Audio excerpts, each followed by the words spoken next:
I never thought I'd make it this far in life, but here I am, Audrey, 28 years old and finally living my dream. Well, sort of. The apartment I just bought still needs some work, and the mortgage payments make me wince every month, but it's mine. All mine. After 6 years of hustling in real estate, I finally have something to show for it. Getting here wasn't easy. I remember those early days after getting my license, when I had to juggle 2 jobs just to make ends meet. During the day, I'd show properties to potential buyers, trying to sound more confident than I felt. Then I'd rush to my evening shift as a manager at some corporate office, doing mindless paperwork until my eyes burned. But I kept at it, building my client base one sale at a time. Sometimes, when I'm alone in my new place, I wish Dad could see me now. He always believed in me, always said I'd make something of myself. But he never got the chance to see it happen. He passed away when I was 18, right in the middle of my first year of college. That's when everything changed, and not just because of losing him. Mom remarried within a year. Tom seemed nice enough at first, but he came with baggage, 2 kids, Sarah and Mike, who were 15 and 14 at the time. I tried to be understanding. Really, I did. Mom deserved to be happy after losing Dad. But Tom, he had other ideas about how things should be. This place needs updating, he declared one day, barely 3 months after moving in. I came home from college for the weekend to find him painting over the walls Dad and I had decorated together. All of Dad's photos were gone, packed away somewhere I couldn't find them. "Where are Dad's pictures?" I asked Mom that evening, trying to keep my voice steady. She barely looked up from her magazine. "Oh, honey," Tom thought it might be uncomfortable. "You understand, right? We need to move forward." But it wasn't just the photos. My old room, the one I'd grown up in, became Sarah and Mike's game room. They installed a computer and even a slot machine, of all things. My space, my memories, replaced by beeping machines and their constant laughter. "You can use the guest room when you visit," Mom said brightly, as if she was doing me a favor. The guest room was barely big enough for a bed and a small table. But what could I say? I was just the visiting daughter now. Sarah and Mike made it clear they didn't want me around. Every time I came home from college, there'd be some new accident, my old stuffed animals found in the trash, my high school yearbooks mysteriously water damaged, my name somehow erased from all the family photos on the walls. Life settled into a pattern after that. I finished college, started my career, and tried to maintain some kind of relationship with Mom. Our phone calls became shorter and less frequent, but I still tried. Every few weeks, I'd visit, enduring the cramped guest room and the barely concealed hostility from my step-siblings. "Look who finally remembered we exist," Sarah would say, her voice dripping with fake sweetness. She was 25 now, still living at home, still treating me like an unwanted houseguest. Mike, at 24, wasn't much better. He'd make snide comments about my job, my clothes, my life, anything he could use as ammunition. And Tom? He'd sit there with that smug smile, occasionally throwing in his own little digs. "Real estate, huh?" he'd say during dinner. "Must be nice, playing house all day. Some of us have real jobs to do." Mom would just sit there, saying nothing, pretending not to notice the tension. It was like she'd disappeared into their family completely, leaving no room for me. I tried to brush it off, to rise above it. I focused on my career, on building my own life. My client list grew, my commission checks got bigger, and slowly but surely, I started making a name for myself in the local real estate market. But then came that dinner. That awful, final straw dinner. Sarah was in rare form that night, taking shots at everything from my hair to my choice of wine. I sat there, gritting my teeth, until she went too far. "Must be nice," she sneered, "having mommy's connections to help you get started in real estate. Some of us actually have to work for a living." Something inside me snapped. 10 years of biting my tongue, of taking their abuse, came pouring out. "Work for a living?" I laughed, the sound harsh even to my own ears. That's rich coming from someone who's pushing 30 and still living off her daddy's paycheck. When was the last time you even looked for a job? The silence that followed was deafening. Sarah's face crumpled, and she ran from the table in tears. Tom stood up, his face red with anger. "You nasty little brat," he spat.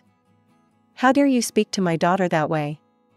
I turned to Mom, hoping, maybe foolishly, that she'd finally stand up for me. Instead, she shook her head, disappointment written all over her face. "I can't believe you'd say something so cruel, Audrey. That's not how I raised you."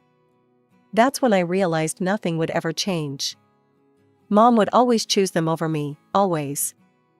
I left Mom's house that night with tears streaming down my face, but they weren't sad tears, they were angry ones. For the first time in my life, I felt completely done. No more trying to please everyone. No more walking on eggshells. No more pretending this was normal.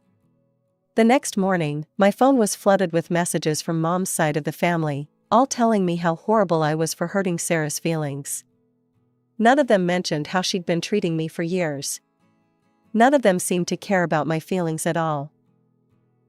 "You've really done it this time," Mom texted. "I don't know what's gotten into you, but until you apologize to Sarah and Tom, I think it's best if you don't come around." I stared at that message for a long time before typing out my response, "Don't worry, I won't." The weeks that followed were surprisingly peaceful.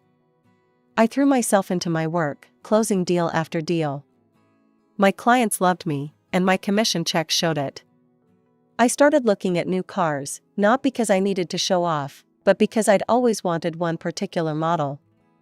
The day I drove my Mercedes off the lot, I felt like a different person. More confident. More successful, more me. I couldn't resist taking a few photos and posting them online.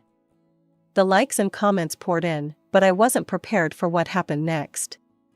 My phone rang, Mom's name flashed on the screen. After 3 months of silence, she was suddenly calling me. I let it go to voicemail at first, but she called again. And again. Finally, I picked up. "Hello? Audrey, sweetheart," her voice was syrupy sweet. "I've been thinking about you so much lately. We really need to fix this situation. Why don't you come over for dinner tomorrow night?" I almost laughed out loud. 3 months of silence, and now, right after I posted photos of my new Mercedes, she wanted to fix things? "I'm not sure that's a good idea, Mom." "Please, honey, I've talked to Tom and the kids. They feel terrible about everything. We all want to make things right." I should have said no. I should have seen through it. But some part of me, that stupid, hopeful part that never seemed to learn, wanted to believe her. The next evening, I pulled up to my old house in my new car. Tom was standing in the driveway, and I swear his eyes nearly popped out of his head when he saw the Mercedes. Sarah and Mike appeared in the doorway, both wearing expressions I'd never seen before, something between respect and calculation. "Look who's here," Mom rushed out to hug me. "Oh, sweetheart, we've missed you so much." The dinner was surreal. Tom complimented my career choices, Sarah asked about my clients with seemingly genuine interest, Mike even pulled out my chair for me. I felt like I'd stepped into some parallel universe where they actually liked me. Between courses, Mom pulled me aside in the kitchen. "I had a long talk with them," she whispered, squeezing my arm. "They realize how wrong they've been. They want to start fresh."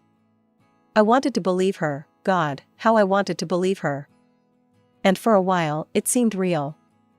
I started visiting more often. The cruel jokes stopped. The snide comments disappeared. They were all suddenly interested in my life, my work, my success. But then I started noticing patterns. Every visit, without fail, the conversation would turn to their living situation. It started subtly at first. "This old house just isn't what it used to be," Tom would sigh, glancing meaningfully at me. "The roof leaked again last week," Mom would add. "And the heating bills are getting ridiculous." Sarah and Mike would chime in with their own complaints, not enough bathrooms, too little storage space, outdated everything. Each time, they'd look at me expectantly, waiting for something. I tried to change the subject whenever this happened, but they grew more persistent. One evening, as I was leaving, Mom followed me to my car. "You know, sweetie," she said, running her hand along the Mercedes hood, "you're doing so well now. It must be wonderful to have such a comfortable life." The way she emphasized comfortable made my skin crawl. I was starting to understand why they'd suddenly become so nice to me, but I pushed the thought away. They were family, after all, maybe they really had changed. Then Mom dropped the bomb about her upcoming 55th birthday. She mentioned it casually over coffee, but there was nothing casual about the way everyone stared at me. "It's quite a milestone," she said. "I've been thinking about how to celebrate it properly." I took the bait. "Don't worry about planning anything, Mom, I'll take care of everything." The look that passed between her and Tom should have warned me. The way Sarah and Mike suddenly became extremely interested in their phones should have set off alarm bells. But I was still trying so hard to believe in this new version of our family that I ignored all the signs. I decided to go all out, a party at my friend Rachel's upscale restaurant in the city center, followed by a surprise trip to Hawaii for the whole family. The thought of paying for Tom, Sarah, and Mike to vacation made me queasy, but I told myself it was worth it to make Mom happy. Planning Mom's birthday celebration became my top priority. I called Rachel right away. "I want everything to be perfect," I told her. "Money's not an issue." Rachel's excitement was contagious. "Leave it to me, honey. I'll give you my friends and family discount, but trust me, this will be an event to remember." If only she knew how right she would be. When Mom sent me her guest list, my heart sank a little. Out of 30 people, 25 were Tom's relatives. I scrolled through the names, looking for familiar ones from Dad's side of the family. Aunt Susan, who used to babysit me. Not there. Uncle Jack, who taught me to ride a bike. Missing. Cousin Emma, who was like a sister to me growing up. Nowhere to be found. I added them to the list without telling Mom. They deserved to be there, even if she had forgotten about them. When I called Aunt Susan to invite her, she went quiet for a moment. "Are you sure, sweetie?" she asked. "Last time I saw your mother, she made it pretty clear we weren't welcome anymore." "I'm sure," I said firmly, "you're my family too." The next week, I went to Mom's house to discuss the party details. Sarah cornered me as soon as I walked in. "So," she said, trying to sound casual but failing miserably, "the restaurant party is your gift to Mom?" I noticed Mom shoot her a warning look, but I chose to ignore it. "That's part of it," I replied. "I have something else planned too, a surprise." The way they all perked up at the word surprise should have been my first clue. Tom and Mom exchanged glances, and Mike suddenly became very interested in the conversation. "A surprise?" Mom leaned forward. "What kind of surprise, sweetheart?" I just smiled and shook my head. "You'll have to wait and see." The next hour was excruciating. They took turns trying to pump me for information, all while dropping increasingly obvious hints about houses. Tom gave me a grand tour of every minor repair needed in the house. Mom sighed dramatically about how cramped everything was. Sarah and Mike tag-teamed with complaints about sharing a bathroom. "You know, Audrey," Tom said, gesturing at a water stain on the ceiling, "with your expertise in real estate, you must know all about good housing opportunities." I nodded noncommittally. "The market's pretty active right now. And successful agents like you must have all sorts of connections," Mom added, giving me a meaningful look. I pretended not to understand what they were getting at. "I do have a good network, yes. It helps with sales." "Sales," Sarah muttered under her breath, "right." The evening dragged on like this, with them circling closer and closer to what they really wanted. I kept deflecting, telling myself it would all be worth it when they saw the Hawaii surprise. Maybe then they'd realize that I really did care about family, just not in the way they expected. The night of Mom's birthday party arrived, and Rachel had outdone herself. The restaurant looked magical, with soft lighting, elegant flower arrangements, and perfectly set tables. I arrived early to make sure everything was perfect, including the box containing the Hawaii surprise, first-class plane tickets and resort reservations for the whole family. Dad's relatives arrived first. Aunt Susan hugged me tight and whispered, "You've grown into such a wonderful woman. Your father would be so proud." I blinked back tears. "Thanks, Aunt Susan, I'm really glad you're here." Tom's family showed up in a noisy group, filling the restaurant with loud laughter and louder opinions. They claimed the best tables, practically pushing Dad's relatives to the periphery. I watched this happening but bit my tongue. Tonight was supposed to be about family healing, not old grievances. Mom, Tom, Sarah, and Mike arrived fashionably late. Mom looked beautiful in a new dress, but there was something off about her expression when she surveyed the room, especially when she spotted Dad's family. "What are they doing here?" she hissed at me as I hugged her. "Their family, Mom, they wanted to celebrate with you." She gave me a look I couldn't quite read, but before she could say anything, Tom's sister Janet started the toasts. "To my wonderful brother Tom," Janet raised her glass, "who saved this family and gave them a real man to depend on." I watched Dad's relatives stiffen at these words. Uncle Jack looked like he wanted to say something, but Aunt Susan touched his arm, shaking her head slightly. The toasts continued in this vein, each of Tom's relatives taking turns praising him and his children, talking about what a perfect family they'd become. Mom beamed with pride while I felt increasingly sick to my stomach. Finally, it was my turn. I stood up, holding the beautifully wrapped box containing the Hawaii surprise. "Mom," I started, my voice shaking slightly, "you've always talked about wanting to see the world, about having adventures. So for your birthday, I wanted to give you something special." I handed her the box. She took it with an odd expression, not excitement, but something more like suspicion. As she unwrapped it, the room went quiet. Mom stared at the plane tickets and resort brochures, her face growing darker by the second. "What is this supposed to be?" It's a family vacation," I explained, confused by her reaction. "First-class tickets to Hawaii, 2 weeks at a 5-star resort, all expenses paid. For all of you." The explosion that followed was unlike anything I could have imagined. "A vacation?" Mom's voice was ice cold. "You think we want a vacation?" Tom stood up, his face red with anger. "This is what you call a birthday present? After all our hints?" "Hints," I repeated, although I was starting to understand with horrible clarity. Sarah jumped up next. "We've been telling you for months what Mom really wanted. A house. She wanted a house, you stupid, selfish witch." The restaurant went silent. Rachel, standing near the bar, looked on in horror. "A house?" I couldn't believe what I was hearing. "You expected me to buy you a house?" "We thought you understood," Mom said, her voice dripping with disappointment. "All those conversations about our living situation, how could you be so dense?" I looked around the room. Tom's relatives were nodding in agreement, while Dad's family sat in shocked silence. "I'm a real estate agent," I said slowly, trying to keep my voice steady. "I sell houses, I don't give them away for free. This trip cost me a fortune as it is." "A fortune?" Tom scoffed. "Please, we've seen your car. We know you can afford more than some cheap vacation." That's when I lost it. I turned to Rachel and said loudly, "Could you please have security escort these people out?"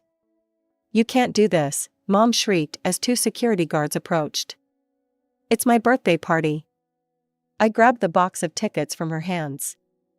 "Not anymore, it's not, and you don't deserve any of it." What followed was chaos.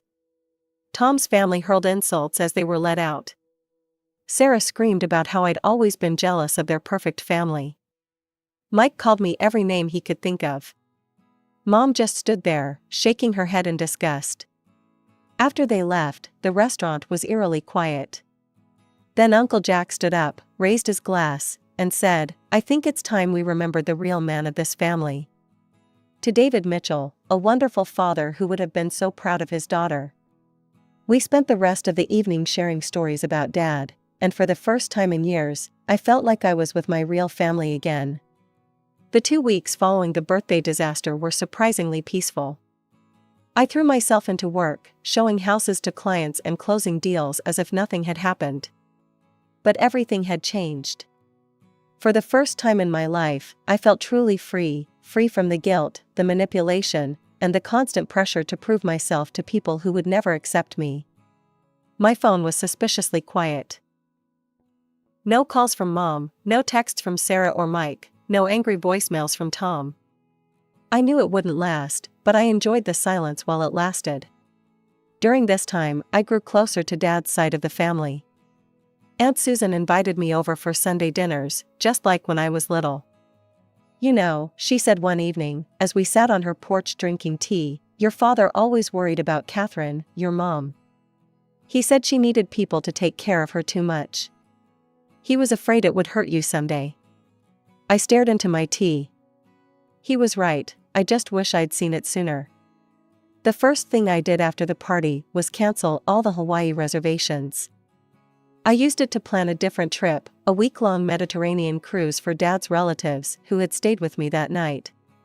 They tried to refuse at first, but I insisted. I was in the middle of booking their cruise when my phone rang. Mom's number flashed on the screen. I almost didn't answer, but something told me I should hear whatever she had to say. "Hello?" I kept my voice neutral. "Audrey," Mom's voice was tight, controlled. No apology, no warmth, just business. "We need to talk about what happened." I waited, but she didn't continue. "What about it?" "Well, first of all, you humiliated us in front of everyone. But we can discuss that another time. Right now, we have a more pressing issue." I could guess where this was going, but I let her continue. "Mike had an accident with the car yesterday. Nothing serious, but the repairs will be expensive. Since you're doing so well, we thought." I cut her off with a laugh. I couldn't help it. The sheer audacity was almost impressive. "Let me get this straight," I said. "You're calling me, not to apologize for what happened at your birthday, but to ask for money? Don't be dramatic, Audrey, family helps family. And speaking of help, since you canceled that Hawaii trip, you could at least give us the money you would have spent on it. It's only fair." I sat in my home office, phone pressed to my ear, listening to my mother's demands with a strange sense of clarity. Everything suddenly made sense, all the years of manipulation, the sudden kindness after seeing my success, the birthday disaster. It had never been about family. It had always been about what they could get from me. "Mom," I said quietly, cutting off her monologue about family obligations, "I did use that money. I'm sending Dad's family on a Mediterranean cruise." The silence on the other end was deafening. When she finally spoke, her voice was trembling with rage. "How dare you? Those people aren't even your real family anymore. I'm your mother, we're your family." "No," I replied, my voice steady. "You haven't been my family since the day you chose Tom and his kids over me. You stood by while they took over my childhood home, while they erased every trace of Dad, while they treated me like an unwanted guest. You watched them bully and belittle me for years, and you did nothing." "That's not true, I always loved you." "Love isn't enough, Mom. You didn't protect me. You didn't stand up for me. You let them push me out of my own family, and now you only want me around because you think I can buy you things. After everything I've done for you." "What exactly have you done for me?" I asked. "Since Dad died, what have you actually done to help me or support me?" "I put myself through college, I built my career on my own, I bought my own home. The only time you show any interest in my life is when you want something from me." She started crying then, but I'd seen this performance too many times before. "I'm your mother. You can't just abandon me." "I'm not abandoning you, Mom. I'm finally setting myself free. I don't wish you any harm, but I can't be part of your life anymore. You, Tom, Sarah, Mike, you're not my responsibility. Fix your own problems. Live your own lives. Just leave me out of it." I hung up the phone and blocked their numbers, all of them. Then I sat there for a long time, looking at the photos on my desk. There was one of Dad and me at my high school graduation, both of us grinning at the camera. Another of Aunt Susan and Uncle Jack at Christmas last year. And a new one from the night of Mom's birthday party, me surrounded by Dad's family, all of us raising our glasses in memory of him. These were my people. This was my real family. The next day, I went to work as usual. I showed houses to clients, negotiated deals, and planned the Mediterranean cruise for my family. Life went on, but it was different now. Better. Lighter. Sometimes I think about Mom and wonder if she ever understood what she lost. Not the money or the gifts or the fancy house she wanted, but something far more valuable, a daughter who would have done anything for her if she'd just been a real mother in return. But I don't dwell on it anymore. I've learned that family isn't about blood or obligation or keeping up appearances. It's about love, support, and acceptance. It's about people who stand by you without expecting anything in return. It's about being there for each other, not because you have to, but because you want to.